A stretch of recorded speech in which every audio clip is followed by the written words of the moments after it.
Okay, cool. Let's get this whole fleet started. So first of all, of course, thank you all for coming.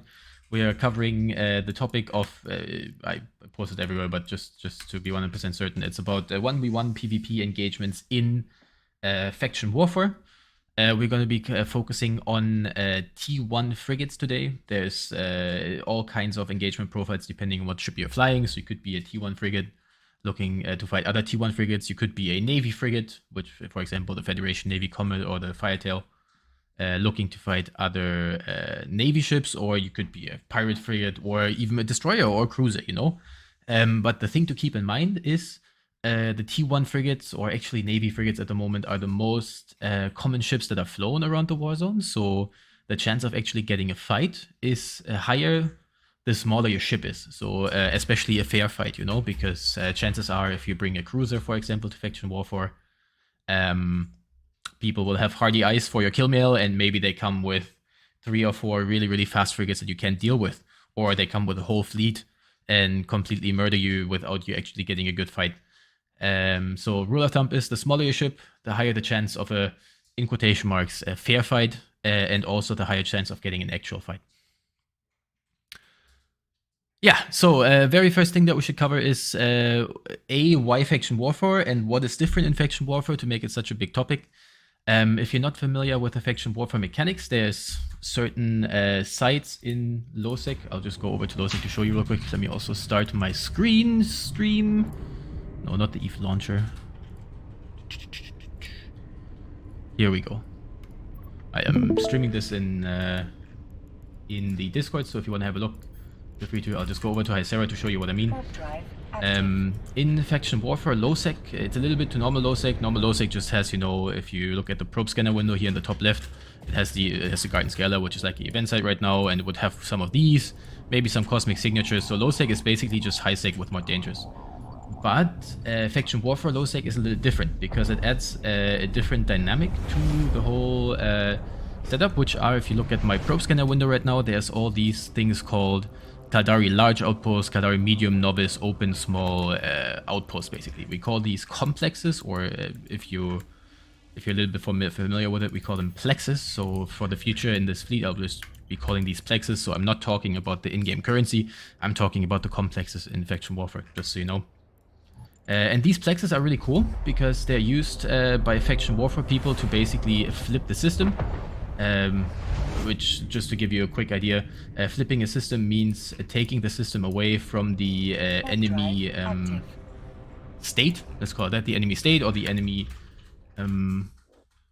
yeah, state is fine. So, for example, here in this warzone that we are currently in, it is Kaldari versus Galente. So Kaldari tries to take systems away from Galente and vice versa. The way that it's done is really simple. You go to these complexes, you go in there with your ship, and you kill a specific rat that only spawns inside of these complexes, which is completely not really important for you as a person looking for PvP, but the restrictions that these sites offer make it really, really fantastic for you to actually look for fair fights. And the reason being is super simple. Depending on the pre-tag they have, so novice, small, medium, large, or open, they only allow a certain size of ship inside. Starting with the novice only allows novice frigates, sorry, T1 frigates, Navy frigates, or pirate frigates, so basically any T1 kind of frigate. But anything that is bigger, so for example T2 frigates like an assault frigate or an interceptor, or destroyers, cruisers, battleships, battlecruisers, all of those cannot fit inside. They go to the acceleration gate, and if they want to take it, then they would not be able to get inside. So all of these complexes are gated, as we call it, so you have to take an acceleration gate, and the acceleration gate will not allow you access if you are not in a ship that actually is allowed inside. So this is also what we're going to be focusing on today, which are the novice outposts, or the novice complexes, let's just call it that, because they only allow T1 frigates and equivalents, which is exactly what you're looking for. In other spaces, let's say for example you go to normal LowSec, nothing is preventing a cruiser from shooting your frigate, and actually getting a cruiser killed in a T1 frigate can be a very daunting task. Let's call it that. It can be really, really hard, nigh impossible. So basically, by using these faction warfare complexes, you make your own life a lot easier because you already restrict your engagement profile, basically. And people know that, and people use this tool to their advantage, just like you should do if you're looking for PvP in faction warfare. Now, the other reason why this makes faction warfare PvP so different to normal PvP is the fact that people have to slide a gate. And this initially sounds kind of insignificant, but it's actually a really, really important factor because it creates a whole new dynamic. Because usually you would meet somewhere in space and the person could be 150 kilometers away from you and you have to burn to them and, you know, somehow get to them to apply your damage. But this is completely different in faction warfare because one person sits inside of the complex and they basically they can sit at 0 if they have a Brawly ship and therefore basically make you have to engage the fight at 0, which means directly on top of their face. Or if they have a ship that relies on range, they could start pulling range away from the warpin. The warpin is basically a beacon, so if you take the acceleration gate, you will always land on that beacon. So this creates this whole new dynamic of having the Plex control, which means you sit inside of the Plex and you dictate the initial range of the engagement and the way the engagement starts. This can be a really big factor because in normal PvP you will have Kiting fits. Kiting fits are usually fits that are flown with a micro warp drive, and they rely on not being scrammed. A warp scrambler deactivates your micro warp drive and therefore basically takes away your range control. We'll cover this word later. But this whole dynamic is completely different in the faction warfare PvP because if you are in a Kiting ship that uses a micro warp drive, the mechanic of the complex of the acceleration gate basically forces you to land 0 meters away from the other person, which means pulling range with your micro warp drive is in most cases impossible if you're flying similar ships, because this is just a rule to keep in mind.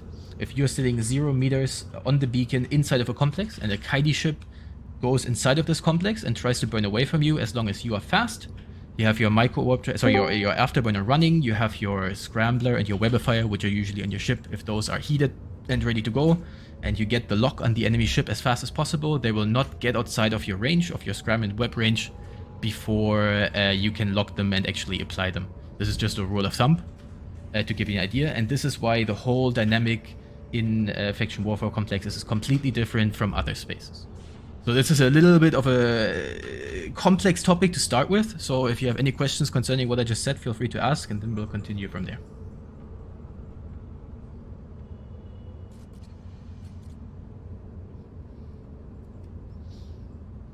Okay, cool. Seems like everybody got that perfect. Now, today the fights that we will be doing will be in T1 fit frigates, but one general thing that I do recommend initially is to fly a T1 frigate with a T2 fit, so that should be including T2 damage control. Sometimes a T2 afterburner if you have the fitting for it. Most of these T1 frigates are really, really tight on fittings, so sometimes it's hard to fit it. But the absolute important ones are a T2 damage control, a T2 damage item. So for example, if you're running, let's say if you're running hybrid guns, you want to have a T2 magnetic field stabilizer. Let's see if I can find this one right here. So for example, for this one, you'd need weapon upgrades 4. And if you have weapon upgrades 4, you can use all the T2 damage amplification modules. So field stabilizers, gyro steps, heat sinks, ballistic control systems. And of course, most importantly, T2 guns. Because T2 guns gives you access to the T2 ammo. So for example, in the case of hybrid guns, if we look at the light neutron blaster, which is a very popular hybrid gun in faction warfare, these are used with all these T1 ammos that can also be faction ammos for more damage, but also these T2 ammos, which are null and void. And for example, in the case of hybrid guns, null is a very, very cool ammo because it gives you way more range with still good damage, even though it's a very, very short range oriented gun. The blaster is basically get into someone's face and just completely outdamage whatever weapon system they have at the expense of low range and use of cap to actually shoot. But null is different because null actually lets you shoot out to 7 or 8 kilometers, which once we get to the fits later on is actually really important. So priorities basically, if you want to get into this, is I would train into one race first and be able to use the T2 damage control, T2 damage amplification module, T2 guns, and then if you decide to do so, T2 drones if you're flying a drone-oriented ship. This also leads me to the next very important part, which is general good skills to have for this whole faction warfare thing. And we'll start with the drone ships are completely viable. Yes, absolutely. There's not really many T1 drone ships that are really focused on drones. You have the Tormentor and the Breacher that can both use 2 drones each in combination with their weapon systems. So the Tormentor is a laser ship that also has 2 drones, as well as the Breacher that is a missile ship that has 2 drones. Let me just link them for you. Both of them are actually pretty strong in the current meta. So for example, those are 100% viable. This is the Breacher, and this is the Tormentor. Oops. Are Imagey to meme for 1v1? Yes. Actually, yes. There's other ships that do it really well. Heron and Probe, but we'll not be covering these today. Heron and Probe are really strong in 1v1 PvP. This is Breacher and Tormentor. They both use 2 guns in combination. Sorry, 2 drones in combination with their guns. And then obviously the king of frigates that use drones will always be the Tristan. And the Tristan is actually really viable. We will not be covering it today because it's a very versatile ship that can be flown in probably 15 different ways that are all viable, which is why we leave it out today. It's a little bit of a ship that you need to experiment with yourself and find a fit that fits your liking. But you can, just to give you an idea, the Tristan can be flown with a triple nude setup, where your entire idea is survive until you suck the enemy dry and then kill him slowly with your drones. There's Tristan fits that are just completely brick to shits, that have a plate and a repairer and another shield booster just to be super tanky and slowly but surely wiggle the enemy down. But there's also fits, for example, you could fly Tristan with blasters and drones and just completely ram people.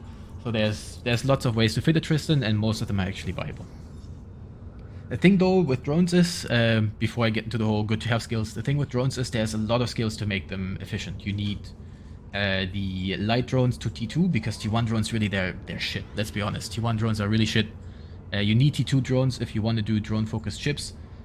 Drones have a whole set of support skills. So if we look at, let's go here real quick, skill catalog.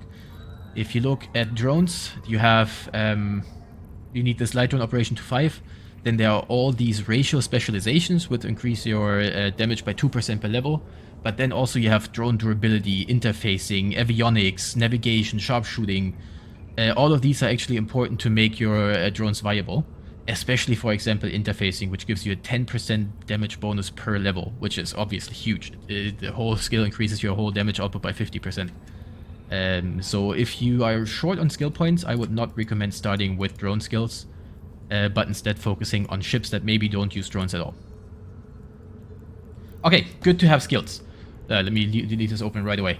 The very first one, and this one is absolutely quintessential, is Thermodynamics. You don't need to have it to 5, but you at least need to have it to like 2, 3, 4, depending on how many skill levels you have. Thermodynamics allows you to heat your modules. If you're not familiar with what that means, is you can shift and left click. So let me just undock real quick to give you an idea.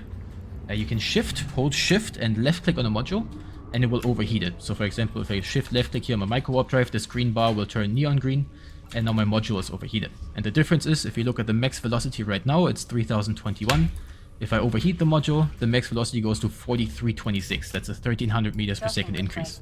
So what you're basically doing is you're putting, you're overloading the module, as it's really called, to give it more efficiency in a short term cycle. But every cycle it does heat it will stack up a certain amount of heat on the module. Basically, you're slowly but surely burning the module out by overloading it. So let me just do this real quick. I'll just activate my overheated micro warp drive here. You don't always get heat, but over time the chance of getting heat, the more cycles you do consecutively with heat, the higher the chance of this module burning. Or if we look at my passive modules, maybe my medium shield extender, which is located next to the micro warp drive, is now catching the heat for it. So something will always start catching heat in your modules if you start heating a module. Which is, you know, heat management on itself is a whole topic that you might have to get into. Look, for example, now my sensor booster caught the heat, but eventually this will start burning. If you do it too long, one of your modules will burn out. If your module burned out, you can't use it anymore.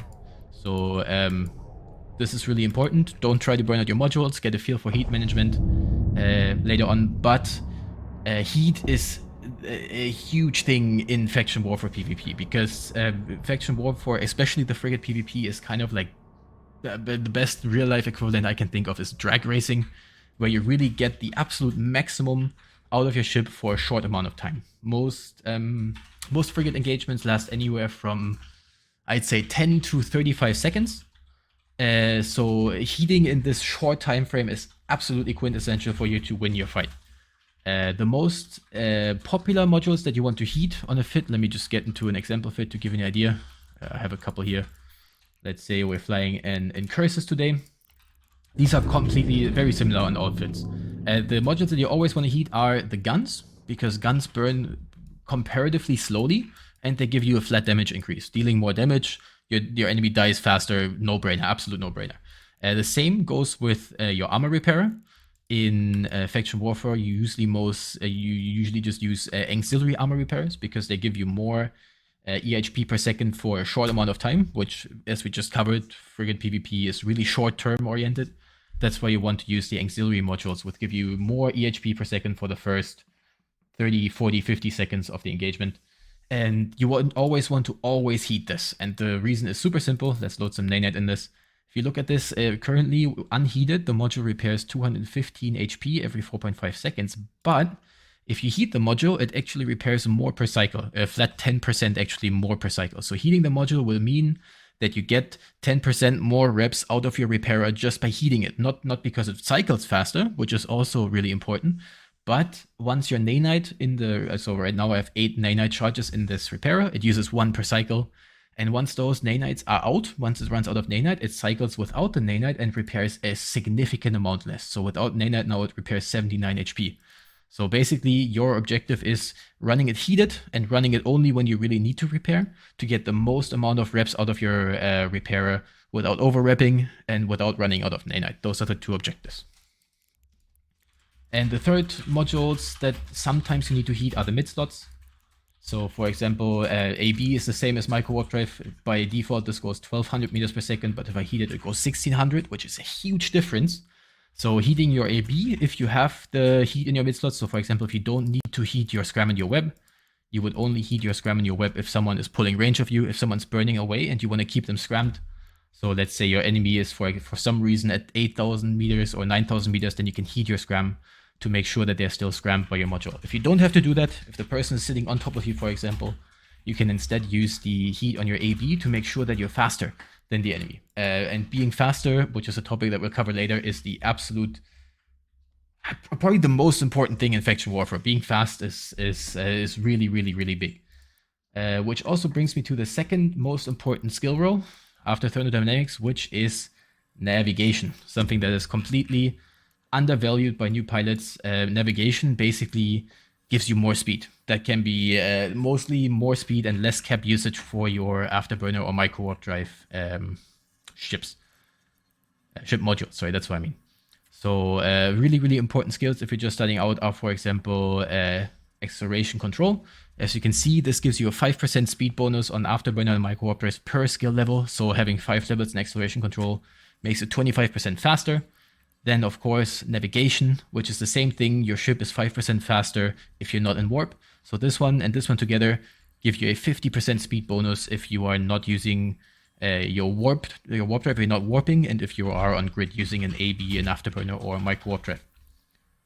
There's also another couple of skills. Evasive maneuvering can be fun, but acceleration control and navigation are the 2 that are really super quintessential for faction war for frigate PvP.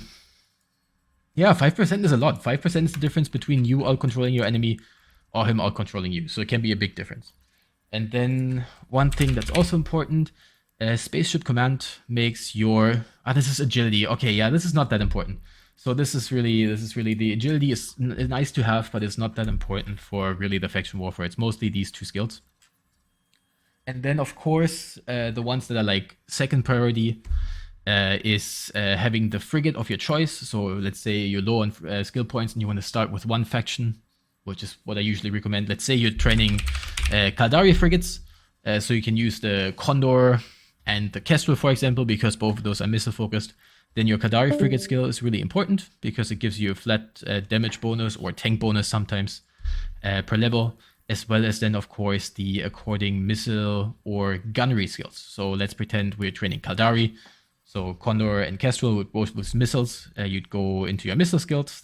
There's a lot of support skills here, like missile projection, rapid launch, let's see, guided missile precision, target navigation prediction, and warhead upgrades. And what these do is they either give you more damage, more range, or better application with your missiles. And all three of those factors are important for you having an optimal experience in faction warfare. So those are the support skills, which basically apply to any weapon system. It doesn't matter if you use rockets, light missiles, heavy missiles, rapid lights, all of those will use these, I think, 5 skills that I just mentioned, which are, you just put them in here. Missile projection, target navigation prediction, guided missile precision, warhead upgrades, and where was rapid firing? I missed it somewhere. Rapid launch, there we go. 1, 2, 3, 4, 5. So for example, rapid launch and warhead upgrades give you more damage. Guided missile precision and target navigation prediction help you with the applied damage of your missile, basically. And then there's missile projection and one that I missed, which is missile bombardment. Somewhere in here. I'll link it once I find it. Missile bombardment will also give you more range. There we go. So the first one and the last one give you more range. And it is the same skills for gunnery. You can just click on gunnery, read through them, and you'll find the same 5 skills that apply to range, damage, application. Since this is a lot of skills that I mentioned already, I would initially focus on one race or one weapon system. So for example, you could say, I want to fly Galente ships that use hybrid guns. That way you can only train Galente, gunnery, and hybrid guns, make your life easy. Or you could say, I use Kaldari, only the rocket ships. Or you can say, I want to fly Amar and only focus on laser ships like the Tormentor or the Executioner. And that way you can highly specialize in those 2 ships initially, and then after having trained everything for that range, raise to, I don't know, 4, or maybe the guns even to 5 to have access to T2 guns, you can then think about a second race to train into. And that's how you actually gain, how you actually get a ship that will be able to fight other T2 fit ships in faction warfare and actually win fights, of course, which is an important part of it. Okay, let me see if I missed anything. No, I think those are the important fits. Any questions concerning the necessary skills? Feel free to ask away.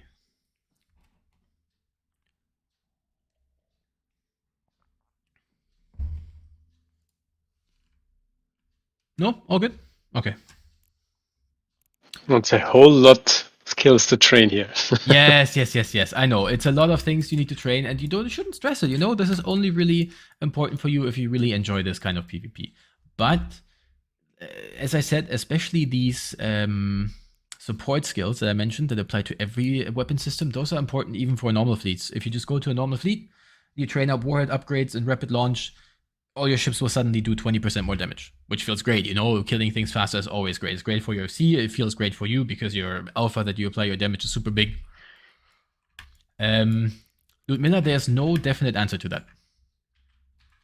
Straight up, because it all depends on the circumstances. One thing I can tell you is at low skills, if you're looking for a low skill setup, guns will always be better than missiles. And there's only really one reason for that. Missiles apply, okay, actually, no, there's 2 standpoints. From a straight up only skill intense setup, guns are always easier. But one thing to remember is with guns, you have to worry about transversal. Transversal basically means how fast are you moving in relation to the enemy you're shooting, and at what angle are you moving relative to the person you're shooting. And your guns will apply accordingly. With missiles, it's a lot easier. You web the person down, and as long as you're in range, the missiles apply, so that this makes your life easier from a in-fight standpoint, but from a skill-intense standpoint, guns are easier because you need to train 2 missile skills to actually apply, which are target navigation prediction and guided missile precision. For guns, you just train the tracking support skill, and that's it. And you're good to go, There's only the tracking one, and that's it. Instead of 2 skills, you have 1. And that's basically the only reason why it would be easier. Okay. With a short fight time for does missile fight time come into play? Not really, honestly. You're obviously going to lose the first, in quotation marks, the first shot because your missiles need to travel. But one thing that is really important, if you look at a light neutron blaster, for example, and let's just do this real quick. You look at a light neutron blaster. Let's actually go to my simulation here, make it easy. I have T1 light neutron blasters on this. If I simulate this and put the standard ammo inside, which is anti-matter, the highest damage, lowest range, I have an optimal range of 1000 meters and a fall-off range of 4200. So I apply all my damage, provided that my enemy and me both are completely stationary. Then at 1000 meters, I'd apply my full damage of 163 DPS. My fall-off range means a certain part of my damage applies to these 4200 meters. So maybe I'll apply 130 damage at 2 kilometers, or 100 damage, or maybe 80 damage at 4.2 kilometers, because the rest of the shots miss. This is where missile flight time is important, because if your missiles go 8 kilometers, you apply your full damage within 8 kilometers. And if your missiles go 6 kilometers, then your missiles will apply full damage within 6 kilometers. And this is where the flight time is actually, to an extent, important, but only if we're talking about the skill that increases the amount of flight time you get. If you get my drift. This also gives rockets a natural control advantage, because it doesn't matter if you fight orbiting at 500 or if you fight orbiting at 8000, because in both cases your missiles will apply their total amount of damage, whereas guns, for example, will apply their total amount of damage at 1 kilometer and maybe no damage at all at 8 kilometers. So by having a rocket ship, you have this natural control advantage where you can, if you have the speed, orbit people at a further orbit and completely ditch their damage while applying your full damage. Okay, that was everything concerning skills. Easiest way to figure out what skills you could use is, look at the ship you want to fly. So, for example, the Incursus. Incursus uses Mag Stab. If I want to use a Mag Stab, you just right-click, Show Info, go to Variations. If I want to use the T2, right-click, Show Info. Requirements. Okay, I need weapon upgrades 4. Damage control is T1 on this, Show Info. Variations, damage control T2, Show Info. Go to requirements. Okay, I need hull upgrades 4 to fit the T2 damage control. And that's how you go to the modules and figure out which skills you need. Same for guns. Show info, variations, T2 blaster, show info, requirements. Then you need small hybrid turret 5. And then you can start training the specialization, which gives you access to the T2 blaster as well as the T2 ammo, which is really big. And that's how you can go through and do your own little skill plan of what you need. And the skills that are not mentioned are the ones that I mentioned right in the beginning, which are, of course, thermodynamics and the navigation skills, which are super important on every ship. So I would always start with those first. Thermodynamics doesn't need to be high. 3 is fine if you want to save some SP. But the navigation skills should at least be 4, because speed is everything. And you'll see that later on once we do the duels. Okay, the next part is what I just call the rock, paper, and scissor mechanic of Plex PvP, because certain ships, depending on their weapon systems, perform in certain ways and fall into a certain category of ship. Everything, if there's a kind of PvP, there's a meta for it, a common playstyle that people prefer, or categories that they put their ships into. And in Faction Warfare, this is pretty simple. I'll give you all a little link to a document, or it's actually just a screenshot. Right here, if you can just click on that, it will open a fairly confusing little graphic in your browser. And I'll go over these a little bit. So the 5 playstyles that are used in Faction Warfare are Anti-Kiting, Brawling, Scram Kiting, Web Kiting, and Kiting. For today's tutorial, we will completely skip on Anti-Kiting and Kiting, so pretend those don't exist. Reason being is Anti-Kiting and Kiting add a whole new dynamic to the fight that you actually rarely use in Faction Warfare. But like, what Faction Warfare solo PvP is really about is Brawling, Scram Kiting, and Web Kiting, to be honest. So we're going to focus on these 3. And to give you an example or an explanation of what this is, Brawling basically means you ram your ship in your enemy and you hope that they die before your reps turn off. This is basically what it's all about. And common Brawling ships, for example, are damage-focused hybrid blaster platforms. So, for example, the Incursus that I'm sitting in, if we simulate this real quick, put antimatter on it, small, here, the repairer, this repairer repairs a lot. It's around 70 HP per second, which for a frigate is absolutely insane amounts. You also have bulkheads here in the rigs. I have those in my cargo. Bulkheads just give you a flat amount of tank, which helps with, not dying. But then the big part are the guns. If you heat these guns, you have a drone. These things, sorry, even with T1 guns, deal 186 DPS on a T1 frigate, which is a lot. So, and you can see, the range is super tiny. It's 1 kilometer. So with these kind of ships, your plan is ram the enemy.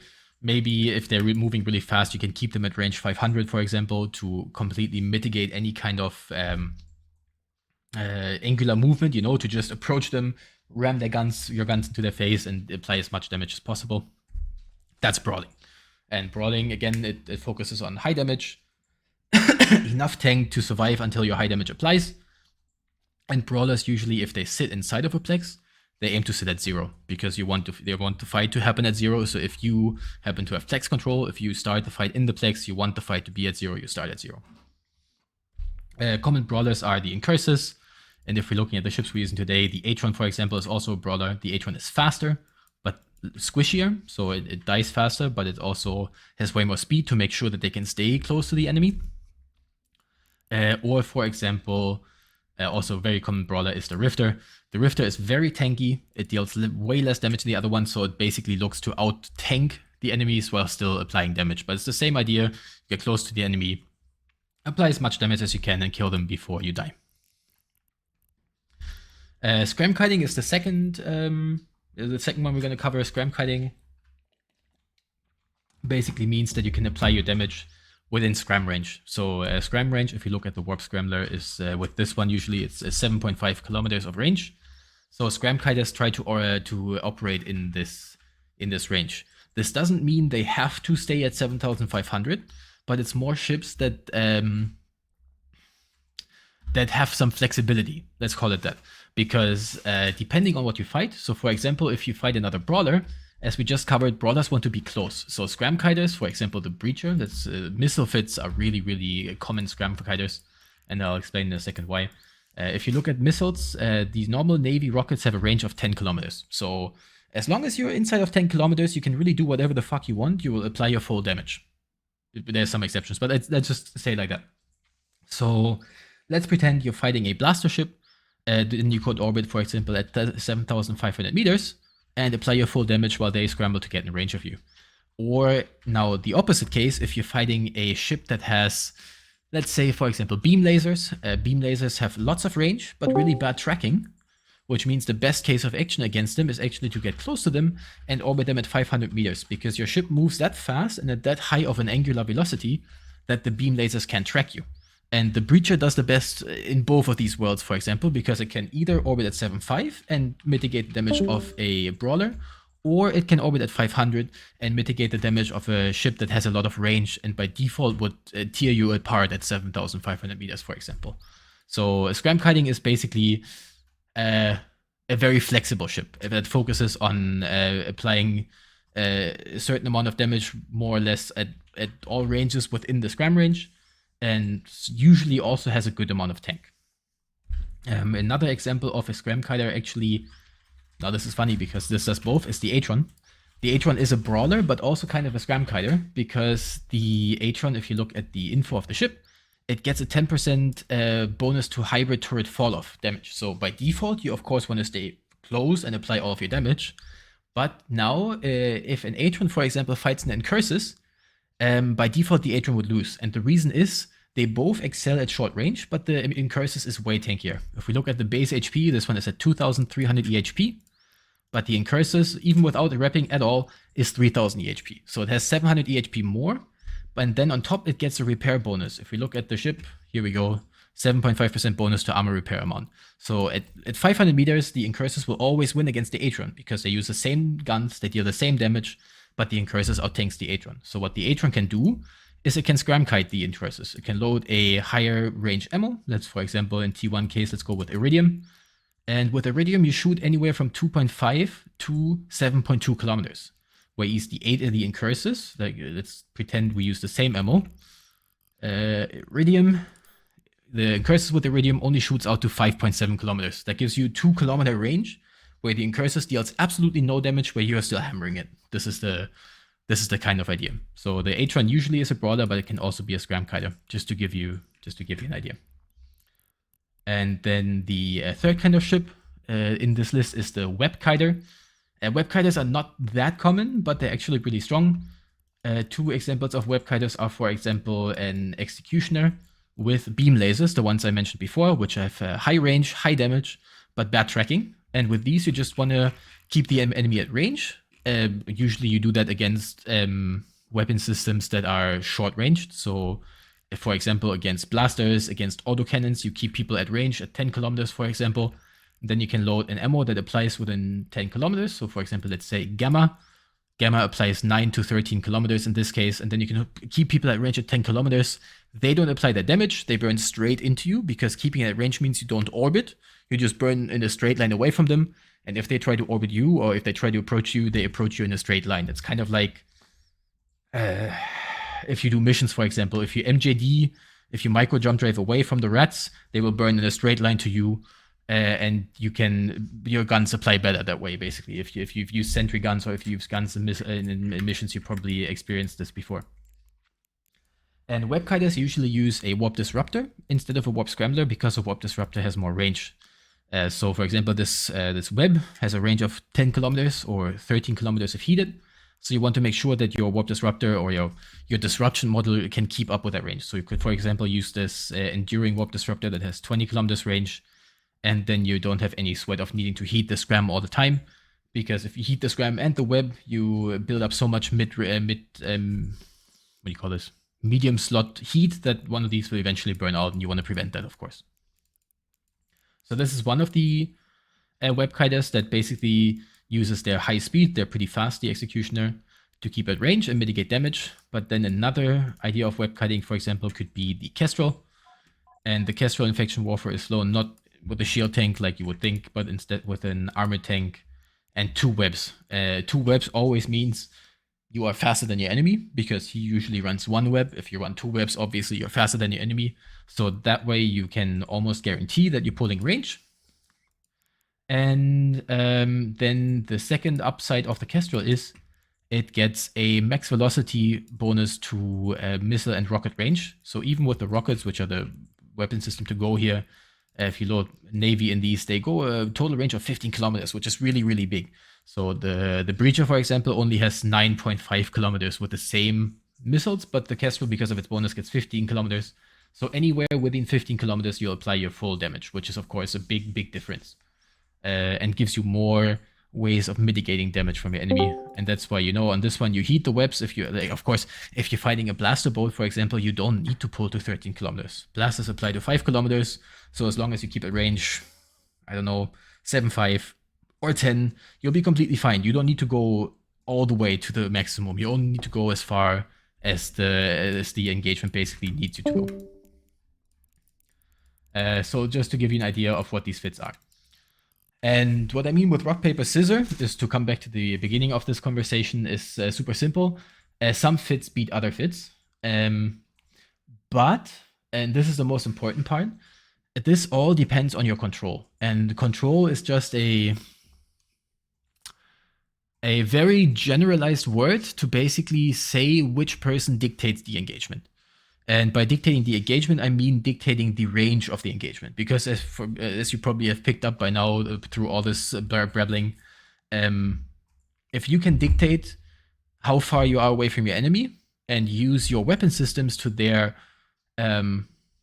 preferred range or speed, then you win the fight, more or less. So, for example, having 2 webs, like the Kestrel, means you dictate the fight, the range of the fight, for example, except if your enemy also has 2 webs. They match your control, basically. So the faster you are, the higher the chance of you controlling the engagement range, and therefore the higher the chance of winning the fight. So for this little tabella that I shared to you in the Imgur link, this assumes that the ships have exactly the same speed, and this is how you get this comparison. So let's pretend that the Brawler, the Scram Kiting, and the Web Kiter, they all have the exact same range, and then you can kind of figure out who wins what fight. And the reason why is super simple. Let's go with start from the left. So if you are in the Faction Warfare Complex, if you are a Brawler, so let's go to the second row from the top. So if you go, I don't know how to show this, 1 second. Do you see it on my screen right now? Probably not, right? No. Let me stop my screen 1 sec. I'll share my full screen a second. Maybe that works. Yeah, there we go. I can share my full screen. That's better. There you go. Sorry, I had to restart real quick. If we look in the second row, if you are the Brawler, Let's skip anti-kiting because we're skipping anti-kiting. Of course, with another brawler, it's kind of equal. But you're going to win Scram and Webkite duels because you are the one that sits inside of the complex. You can sit at 0. They have to come to you, land 0 meters away from you, and therefore you win the fight. Because, we are assuming that both ships are equally fast. And if they cannot pull range on you, and they're on 0 and you're on 0, you win the fight because that's your strong suit. Same goes as for Scram Kiting, for example. Scram Kiting wins against brawlers and web kiters if you're inside of a plex because you see the enemy landing outside. So let's pretend you're in a breacher. You see an Incursus landing outside. You know that Incursus is going to be brawly. So you can pull to 5 kilometers or 7 kilometers and start the engagement there. And if we're assuming that both ships are equally fast again, then you win because you're sitting at your effective range while he's not applying any damage. Or if you're fighting a web kiter, if you see a Kestrel outside, the Kestrel is going to try to pull range. So you just sit at 0 and start the fight at 0. And this is why sitting in a faction warfare complex can be a huge advantage because you can see if people sit inside of a plex, the fact that they're winning a fight is way, way higher. And if you're coming from outside of a plex, winning a fight against others of this rock, paper, scissors engagement profile is super hard because, they have the advantage now instead of you of sitting inside. There's always exceptions, especially if you have a control heavy fit. So let's pretend, for example, inside of the plex there is an Incursus, the one that we looked before.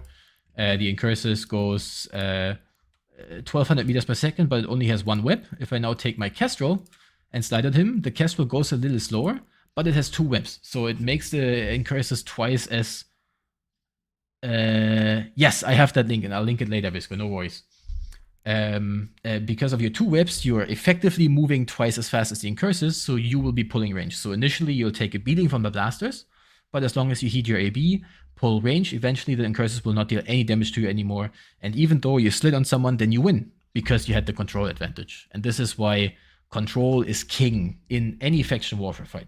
Being faster than your enemy and using that to use your weapon systems to your advantage is the absolute game winner in any faction warfare duel.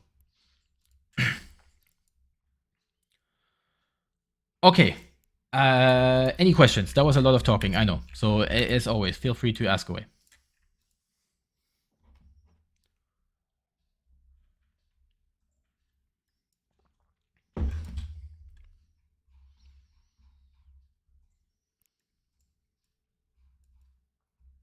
It's awfully quiet. Am I talking too much? Like, let me know. It's fine. Like, if this is getting boring, we can also do a quick break so you can get like a little movement in or get a quick drink or something. Like, let me know if it's too much. So these are like a lot of standard fits. Are there ways to like kind of refit certain ships so that they're not, so that you kind of arrive with something unexpected if you're coming into somebody who's already in the faction warfare side? Oh yeah, totally. You can. The fits that we're using today are the ones that are most commonly accepted as the most effective way of fitting them, if you get my drift. They're efficient in the fight, but there's always ways to fit ships different. It's actually one of my favorite things to do. We're starting with these because it's the meta, as they call it. Your skills aren't ready. You could train Thermodynamics right now. It's going to only take you 18 minutes for the level 1. Do you make ISK? Yes, if you win fights, you can do your enemies. But this is not about making ISK. PvP in general is not about making ISK. It's about having fun in the game. Because getting the shakes from an engagement is really what this is about. And, feeling like you actually piloted your ship better than your enemy. This is what this really is about. Lots of my fits used AB. The reason why they use AB is super simple. It's because of the principle that I explained initially. If you are sitting inside of a Plex and you have a Scram, then you can turn everyone's micro-warp drive off, making their micro-warp drive completely inefficient. This is why most of the 1v1 fits in Faction Warfare are AB fit, except if you start the fight in a Plex. If you are the one inside of the Plex and you have a micro-warp drive, you can of course use this to kite your enemies. But kiting is something we'll leave out for today, simply because it's kind of niche. Yeah, let's just say that we're leaving it out because if you are a kiter and you want to slide on something, it's basically impossible. This is why we're leaving micro warp drive fits out now, because they lose to any. You always lose as a kiter if someone's sitting inside of a Plex, and that's why we're leaving it out today. If you catch my drift.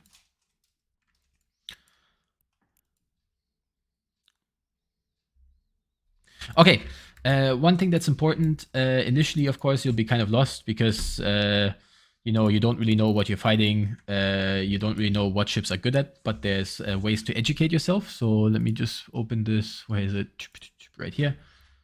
This is a really good document. If you have this, please only read this after fleet. It's a huge list of information, basically. It will kind of give you an idea of how ships are flown commonly. So, I don't know, let's say you go through Faction Warfare space and you see a Condor and you don't really know what a Condor does. You could go into this document, you could scroll down to the Condor, and then the document shows you the most popular fits for the Condor in the current meta. And then you could know, or could assume, okay, this guy is probably AB fit with a rocket launcher, does little damage, but is super fast, just to give you an idea. Or he could be micro warp drive fit, sit inside the Plex and just kite you to infinity and beyond and really make your life hell. So this is just to give you an idea of what you're facing, basically. Yeah, I've flown for a lot of time with that document, so it's completely fine to use it as a cheat sheet. But it's also really good to give you ideas of what you want to fly and how to fit what you want to fly. So many of the fits that I'm using today are more or less the same in this document, simply because they're the most popular or most efficient fits. So the first couple months, weeks, whatever, will kind of be getting an idea of what people fit on ships and how to beat them, which is perfectly fine. And you lose some ships doing so, but this is one of the important parts. Every death is not a shame or a problem. A death is always a learning opportunity, because you can figure out, did I use the wrong ship because the other guy had 2 webs and you can't deal with it, or where did I make my mistake and how can I do it better next time. So always see a death as something positive. It's also something big in EVE. Dying is nothing horrible. Like, if you look at CDEC killboard, we have millions of death. If you look at Nomad's killboard, we have I don't know how many billions of ships that we lost, and each of those ships was just us making a mistake and learning from it. And that's how you learn in EVE. It's just how it goes. You know, in other it's like live and learn, and in EVE it's die and learn. That's just how it goes. Okay. Cool. This was actually most of the theory. There's a couple more things that I want to cover that are really important. The very first one is using your hotkeys. What I mean by that is all your modules. You can click your modules. So for example, if I wanted to heat my gun, I could click this little bar, but as you can see already, it's tiny and you have to like really move your mouse perfectly over to heat it. Or you hold shift and you just heat your guns, or you group them before, hold shift, and then you can immediately deheat or reheat your guns. And this makes the whole process way faster. The same goes for activating the module. Like I have custom setup hotkeys. So for example, my first slot is 1, then my second one is 2 and 3 and 4 and 5. So if I wanted to activate my guns, all I do is I press 1, and then they would automatically activate on the target I choose. Or if I'm really locking a target, they would automatically activate on that target. And this is really important for Faction Warfare. You want to have, you want to get a feeling for hotkeys, because hotkeys make your whole life easier. Like if you get into a fight and you right click in your overview, right click lock target, preheat all your modules, then click them manually to activate them, you'll lose so much time. You'll lose 3 or 4 ticks in that time where enemies already applied their full damage and are maybe pulling range on you. So basically finding a hotkey setup that's comfortable for you and then using those hotkeys to save time is really important. So for example, what I do is I have my AB, which is the propulsion module, in my opinion, is always the most important module on your fit. I have my AB on 1, my control, so Scram and Web, on 2 and 3, and then my guns on 4, and my repairer, in my case, for example, sits on Q. So if you look at your keyboard, 1, 2, 3, 4, Q, they're right next to each other. And then if I get into a fight, all I have to do is I press Shift 1, 2, 3, 4, Shift Q, all my heat is done. If I need to deheat my Scram and my Web because someone's close, all I do is Shift 2, 3, and the modules, deheat or preheat. And now if someone comes in, all I need to do is control. That's actually one more really important one. Control left click on where the person appears. The second I get the successful lock, I then go into, I start manually piloting in the range that I want to, or I right click, orbit them at the range that I want to, and then all you do is 2, 3, 4, and all of those modules will, or in your case maybe F2, F3, F4, and all of these modules will automatically activate the second you get the successful lock. And that way you can really start the engagement as fast as possible.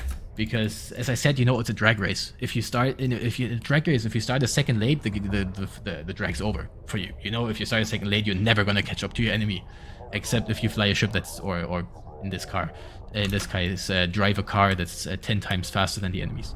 So being fast in the initial part of the engagement and making a plan beforehand to actually how do you say this? I forgot the name.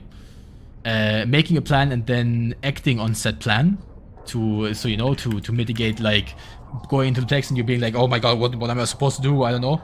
You land outside, you're like, okay, inside is this and this ship. I have this in this ship. The best course of action is A, B, C, and then just acting on that plan once you get inside of the Plex with hotkeys will make your life a lot easier. And it's one of the most.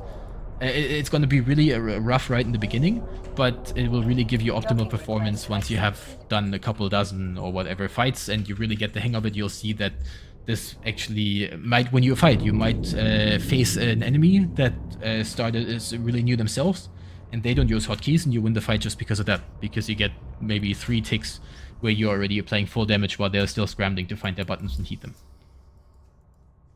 Okay, the second thing that I already covered a little bit is always heat your repairer and always heat your guns. And even more important than that is only use your repairer if either you're going to die if you don't use it, or for example, let's say with the incursus, you can, if you're taking a lot of damage, you can start the repairer a little early. So for example, if you see your shield rapidly depleting, you could even start the repairer before your armor starts bleeding, because by the time the cycle finishes, your armor will be, for example, halfway through and it will repair the full armor amount.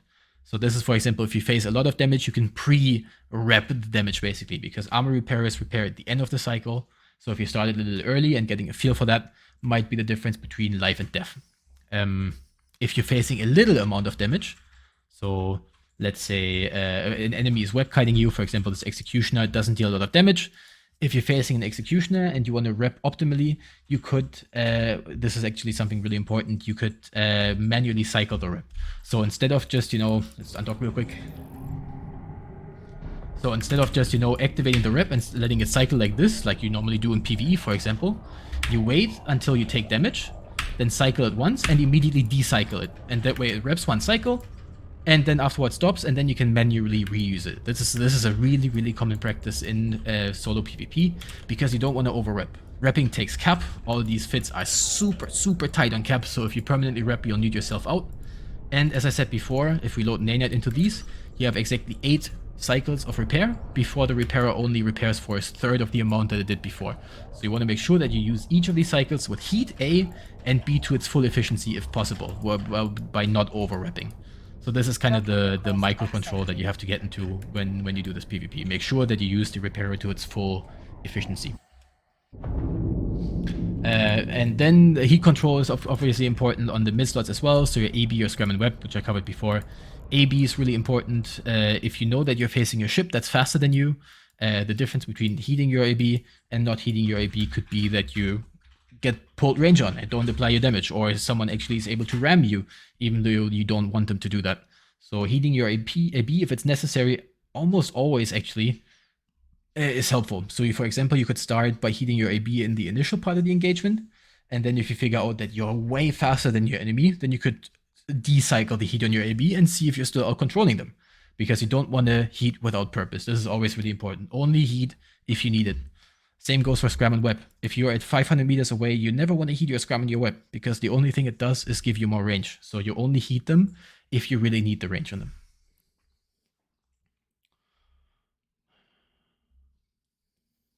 Okay, so far so good. Any questions? Again, feel free to ask away if there's something unclear.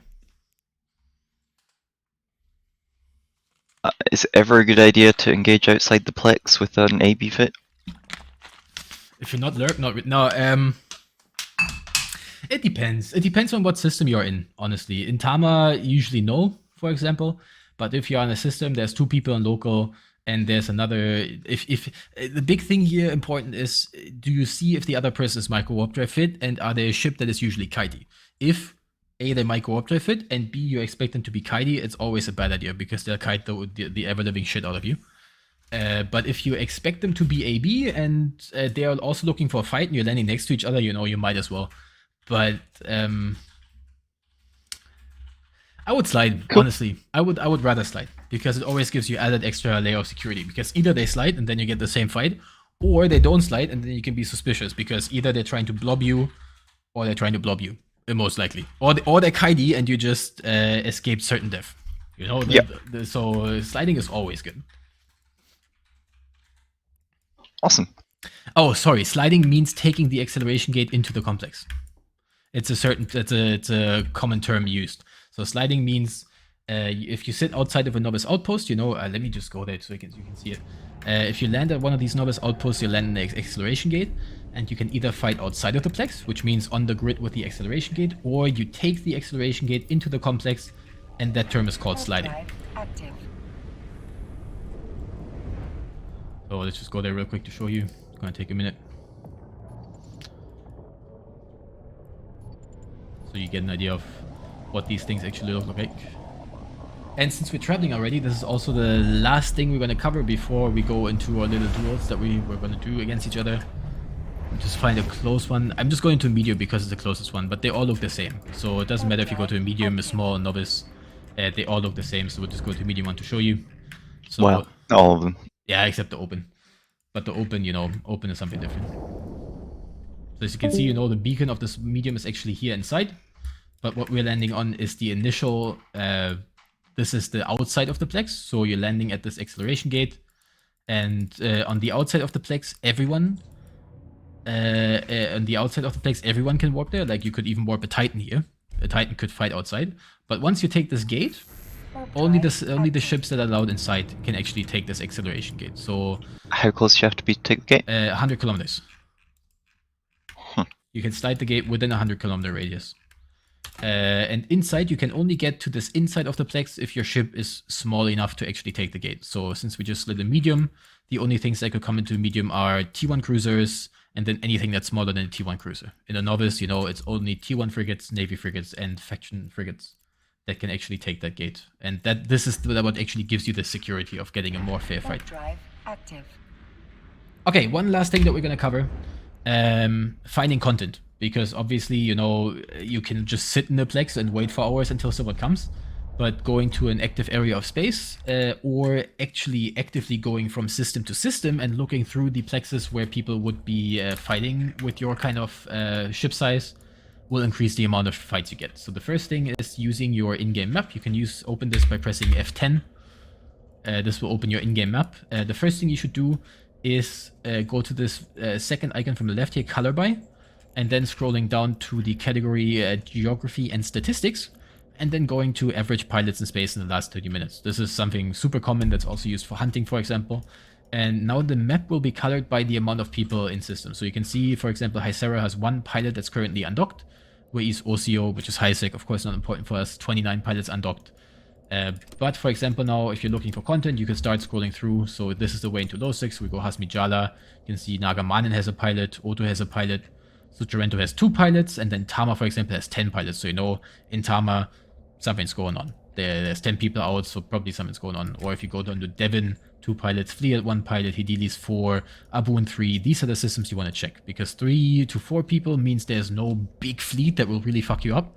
There's small amounts of people, and chances are one of those is a frigate looking for a fight. And so you can scroll through and look like which systems have a lot of people, which systems have some people, and then, you know, just right click, set desto if you want to go there, and then just start traveling. And from there on, it's all about using your directional scanner to actually find the people. So for example, let's pretend I just jumped into a system and I want to check if there's people out. The first thing, of course, is I use my directional scanner. This one, you can open this by just pressing V, actually. By default, this will be connected to your solar system map. It looks like this, or maybe even a full screen thing, maybe probably covers your entire screen. First thing I do is detach this thing. You don't need the solar system map, just close this off. You can detach it with this icon right here. This one right here. Open a separate window. And then you have a separate window, which is more convenient than this huge screen covering solar system map. And then you can just use it. You can check if anything's in 14.3 U away from you. Angle always on 360 degrees initially, so you can actually, if you look at the solar system map, you can see I'm now scanning all around me. This green ball is my D-scan right now. D-scan is kind of like a radar. It shows you everything around you. Right now it's nothing, but let's pretend there's a ship here. Let's say there's like an Atron here. Then I could put my angle on 5 degrees, which means now I only scan this tiny little cone. And then all you have to do is hold your V button and left click on what you want to scan. So for example, right now, since I know there's only this glaze belt and this medium outpost within 14 AU, and I hope that these are the medium outposts, I just left click on that. My camera now moves towards the medium outpost, which is right here. Let's pretend I'm looking at the glaze belt. You can see my camera then moves all the way over to the glaze belt by holding V left click. And now I scanned these two. For example, look, right now, Garen Willow's Raptor is sitting at the medium outpost. So if I wanted to fight that Raptor, I know that he's most likely now at this medium outpost. Because if you look at the solar system map, there's nothing else here. There's the medium outpost and then there's a whole lot of empty space around me.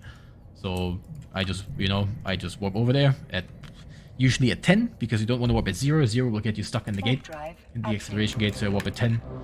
And then I could see, is he outside, is he inside? If he's inside, I slide if I want to fight. And then you go from there. D-scan can also be used defensively. The easiest way to do that is, let's pretend let's say we are in Tama, for example, and you're sitting inside of a Plex. So, we take the acceleration gate, we're inside of a Plex. Then all you have to do is put the angle back to 360 degrees to scan all around you. You can put the range on around 1 AU. And now what this does... Nope.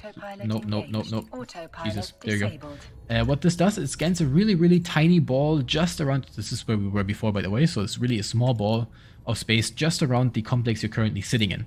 So now everything that comes within 1 AU of this complex will show up on your D-scan when you refresh it. So for example, there could be like an Atron outside now, and you're like, yeah, I want to fight this. Stop shooting me. There could be an Atron outside of this complex that's sliding. But now, for example, if you do this 1 AU scan and there's 3 or 4 ships on the D-scan, you can probably expect that they all want to come in and kill you, which obviously isn't a good fight. If you see 4 or 5 ships outside of your complex, you can be sure that you're going to lose that fight because they're most likely all together.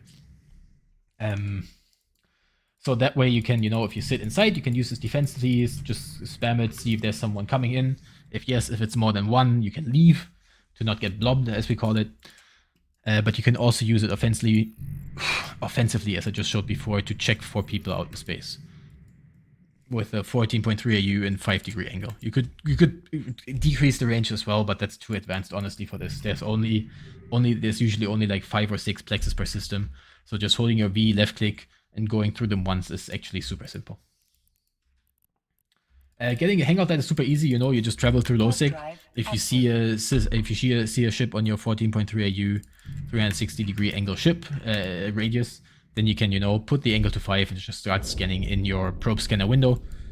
Probe scanner window is Alt P, by the way, in case I haven't noticed that. Alt and P together, which will also open attached to your solar system map by default. So if I open this now, this is what it usually looks like. You can do the same thing, detach it, and put it somewhere on your screen where it's more convenient than the whole big map. Okay, any questions concerning probe scanner, D-scan, finding content, defensive, offensive, whatever? Let me know. Warp drive active. Okay, cool. Then what we're going to do now is we're going to take a 5-minute bio. So if you need to go to the restroom, if you need to grab a tea or something, which is the case for me, I really need some fluid in my throat, otherwise it's going to go crazy. Then do that now. We'll regroup at 15:17, and I'll hand out ships to everyone, and then we'll do a couple duels where everybody gets a ship. We'll just do select the map icon. Size is actually, I've never looked at that. I think it only shows you. Yeah, look, it only shows you which space is faction warfare, so you can see. Which spaces actually have these complexes, because only in faction warfare LowSig these complexes appear that you want to use to fight. So to give you an idea, if you go too far away, so let's say you go all the way to over here to Ostengel. If you go to other systems from Ostengel, for example Alperout, which is still LowSig, this is not faction warfare space anymore. So there won't be any faction warfare complexes that you can use to your advantage. So Alperout might still have people, or Kumimar down here, but you can't actually fight in a faction warfare complex there. See the filter faction warfare militia ships destroyed. Is that NPCs? Good question. I'm not sure. Never used it. I'd expect it to be NPCs, but one ship destroyed in the last hour makes me think that it's probably just people of the militia fighting each other. Honestly. Mm-hmm. Alright, I'll be back in just a minute.